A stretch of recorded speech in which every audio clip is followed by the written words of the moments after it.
যে কোনো সময় গায়ে এসে পড়তে পারে ইসরায়েলিদের ছোড়া ড্রোন।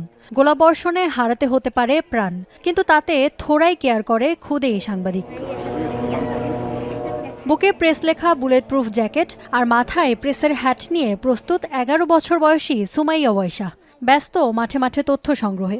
বিশ্বের সামনে তুলে ধরেন ইসরায়েলি বাহিনীর নির্মমতার চিত্র। সাংবাদিকতা আমার সবসময়ই ভালো লাগতো। আগে বাড়িতে আয়নার সামনে সাংবাদিকদের মতো করে কথা বলার অনুশীলন করতাম। এখন সত্যিকারের সাংবাদিক। বাবাকে দেখেই সাংবাদিকতার প্রতি আগ্রহ সুমাইয়ার। একে তো পছন্দের পেশা, তার উপর গাজাবাসীর প্রতি কিছু করার আগ্রহ।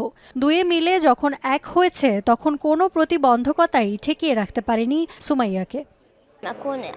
একজন ফিলিস্তিনি সাংবাদিক হিসেবে আমাকে প্রতিনিয়ত অনেক সমস্যার সম্মুখীন হতে হয়। চারিদিকে ড্রোন আর গোলাবর্ষণ।